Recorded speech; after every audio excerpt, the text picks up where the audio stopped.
Because like you said, it's okay to be scared. We just have to do it anyway. Number 10, Georgie kisses Veronica during baptism. When Georgie's old flame decides to take the path of Christ, he makes the decision to do the same so he can continue to spend time with her. I'm glad you could join us. Come in, won't you? You're part of the group, too? Faith, the Bible, God, I'm nuts for that stuff. This leads to him choosing to be baptized with her, which gives us a great moment between the two. Veronica's head is dipped in water, but as she comes back up, it's not so innocent a look for poor Georgie. All he sees is a pretty girl stroking her hair right out of the countless music videos of the era. Mesmerized by her, he confesses his love and kisses her. Hallelujah! We did it! Oh, I'm so happy. I love you. She quickly retaliates with a punch to the face, and viewers are left in hysterics. Number 9, grammar assignment. Despite the show being called Young Sheldon, we really like it when the other characters in the family interact with each other too. Can you help me? With what? I don't understand my homework. You're asking me? I don't understand my own homework. I know, but you're all I got. In this late season 1 episode, Missy is struggling with her grammar assignments and enlists Georgie's help. Resistant at first, he forges ahead, not wanting Sheldon to be the only smart one in the house. Sometimes I tell myself I only look stupid because he's so smart.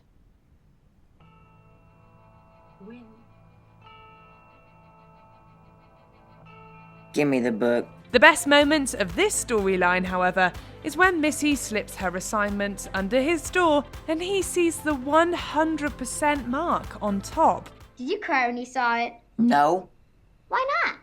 'cause it ain't that big a deal. He tells her it's not a big deal, but pins it to his corkboard, clearly showing it means a lot more to him than he wants to admit. Did you hang it on your wall? Get out of here. I'm telling people you cried. Number 8, Missy can't join the baseball team. Turns out Georgie isn't the only athletically inclined member of the Cooper family. Missy has a great arm for baseball and wants to try out for the team. They don't have any baseball teams for girls. Wait a few years, you can play softball. I don't want to wait. I want to play baseball. But you'll be the only girl.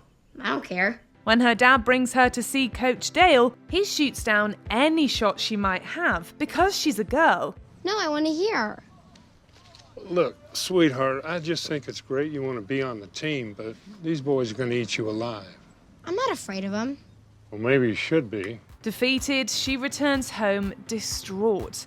As Meemaw drags Missy away to confront the coach, Sheldon calls her name. Are you all right? Leave me alone. Was there a written test and you couldn't remember what I told you? No. You want to be on that baseball team? Yes, but the coach said I don't care what he said. Get your glove. Let's go. Expecting some put down, he gives a couple of words of encouragement, and her face changes from irritation to appreciation. Missy. What? Do good baseball. This little moment marks a heartfelt transition from hopelessness to self-confidence. Number 7, what's really going on with Dr. Sturgis? How do you tell a 10-year-old, even if they are a genius, that their beloved mentor had a mental breakdown? I should think so. He confirmed the neutrino's existence 35 years ago. What the heck are they waiting for? Lots of talented people don't get recognized. It starts at the end of season 2 when Dr. Sturgis can't make Sheldon's Nobel Prize party. You're my mom. You live on the premises. At least Dr. Sturgis should be here any minute. Shelley, I'm afraid Dr. Sturgis isn't coming this morning. Sheldon is almost brought to tears as Mary tells him Sturgis isn't feeling well. We love how Zoe Perry somehow manages to convey the mental gymnastics Mary must have been doing to not tell Sheldon the whole truth about why Sturgis is sick. He isn't feeling well. Oh dear. Should we send him a get well card? I think that'd be terrific. One episode later, however, she tells Sheldon the truth, and we're treated to the second half of this touching story. The psychiatric kind. Why? What's going on? He was having some issues, but he's getting the help he needs, and I'm sure he's going to be fine. Number 6, missing Sheldon. As much as brothers and sisters can fight and argue, there's always some kind of underlying love that exists between them. Oh, honey, I'm sorry. I'm sure you'll feel better in the morning. Hey, Mom. You know how twins can feel each other's pain? You're going to school tomorrow. I think she's getting smarter. Never is this more evident than when Sheldon has to spend the night at the hospital. Even after Meemaw tries to assure Missy that Sheldon will be fine, you can tell she's about to have an uneasy night. Your brother's gonna be just fine. Yeah, I know. I'll tell you what, if I hear any news, I will come and wake you up. Thank you.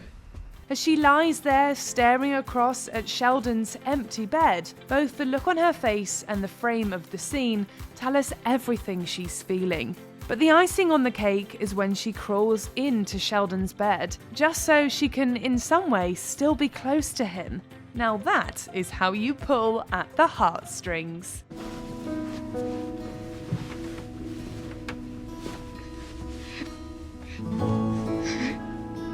Number 5, Sheldon comforts his friend.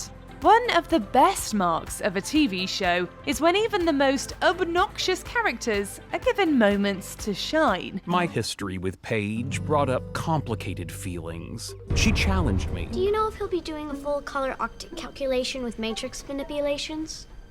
I know you're in my spot. One of the best examples of this comes in season 3, when Sheldon's nemesis Paige is dealing with the fallout of her parents' divorce. It leads to Sheldon taking Dr. Sturgis' advice to just listen to her. How do I make her understand that being smart is the best? Might I suggest, instead of trying to fix her problem, you just listen. Annoyed at first, she opens up and tells him everything. As the tears roll down her face, Sheldon realizes how he's powerless to help her. It's just hard to care. Everything that used to seem important to me just doesn't anymore. It's a kinder and softer side to him that we'd really only previously seen with his family. And of course, he offers her a hot beverage. There was nothing I could do to fix this. Or so I thought. Can I offer you a hot beverage? That would be nice. Be right back. Number 4, oven mitt off. Despite what The Big Bang Theory leads us to believe, we'd see George Cooper's softer side towards his son from time to time, including taking Sheldon to NASA. All right, here's the deal. Our kid's got a damn ulcer because of you, so either you take him seriously, or you're gonna be taking me seriously. Yes, sir. Janice, why don't you send little boy in? But the first time comes in the pilot episode of Young Sheldon. George tells Sheldon an emotional story about being fired as a coach. Football coaches aren't allowed to recruit kids from other high schools to play on their teams. And you told on them? Yeah. You know what happened? Justice descended upon the rule breakers? I got fired, Sheldon. Hearing how upset his father is, we get a long pause that tells the audience Sheldon sees his dad differently, knowing his hardship. This continues on at dinner when Sheldon takes off his oven mitt so he can actually hold his father's hand during prayer. That was the first time I held my father's hand. Not only does this show affection for his dad, but it tells the audience that Sheldon didn't always hate his father, despite what we may have thought. Are you sad that you got fired? Mostly angry. But yeah, maybe a little sad. Number 3, Valedictorian speech. Sheldon is about to graduate high school and is feeling nervous about all things that come next. What do you get? Why you don't want to go to college? I doubt that you do.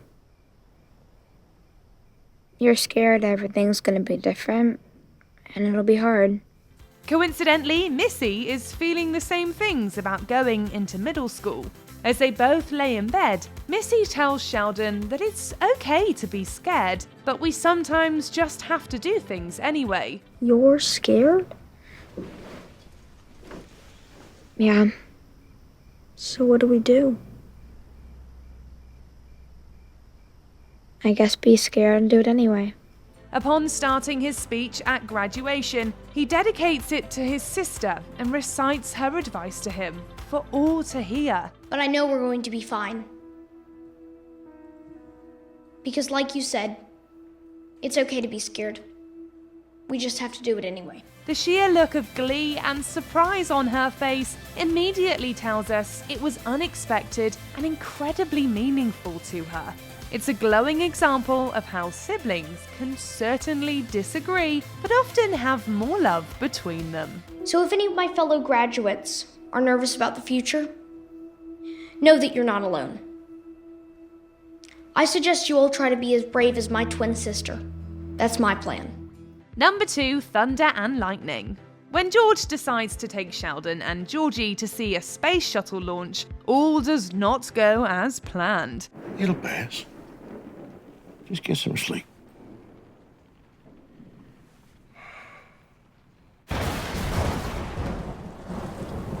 Didn't pass. With thunderstorms in the air, the takeoff is cancelled and Sheldon is left dismayed.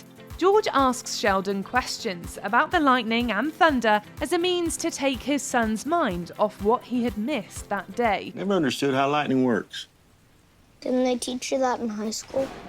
They probably did, but I got hit in the head a lot playing football. George may not understand much of the science his son loves so much, but he does understand what makes him happy. So when narrator Sheldon tells us this was his favourite trip, it's easy to recognise why. My father was only asking questions about lightning and thunder to cheer me up. In fact, he would often pretend to be dumb just to make me feel better. It's a great moment for both Sheldon and his dad that he's held onto forever. Before we unveil our top pick, here are a few honourable mentions. Mima's garage sale. Now that's how you haggle. And I was going to leave a little room to haggle. What the haggle? Negotiating. You start high, they offer less, then you meet somewhere in the middle, leaves them feeling like, they got a deal. Did they? Not if you did it right. Mima gives George the fake brisket recipe, more secretive than the KFC recipe. What you have in your hand is the exact step-by-step instructions on how to make my brisket. I have never written it down until tonight because I was afraid someone might steal it. The relationship agreement. The origins of Leonard's worst nightmare. I would go on to draw up such contracts throughout my life, with roommates, with my wife, even with my own children. Mary's Caltech letter. Sometimes parents just don't understand. How could you not tell me that Caltech wants me to go to school there? Because you're not going, so it doesn't matter. So I don't get a say in this? Actually, no. Which is why that letter is addressed to the parents of Sheldon Cooper. Number 1, Nobel Prize. As Sheldon sits in the garage listening for the winners of the Nobel Prize, he's alone and thinking he always will be. A primary feature of quarks is that they're always bonded together. But in that moment, I felt like a neutrino, destined to be alone forever. Given the time period in which the prequel series takes place, there's not a lot of opportunities for the original show's cast to appear on camera. Some have done narration, obviously, and Kaylee Cuoco did the voice of the pool in one of Sheldon's dreams. I'm cleaner than your daddy's plate after Thanksgiving dinner. Wow, that's pretty clean. Look how clear I am, Sheldon. You can see all the way to the bottom. Still, it's when we're treated to a montage of all the other Big Bang characters at this point in time, we're reassured knowing Sheldon will never really be alone. Thankfully, I was wrong. Given how this episode and the original series finale aired on the same night, it was the perfect way to connect the two shows. I apologize if I haven't been the friend you deserve. But I want you to know, in my way, I love you all.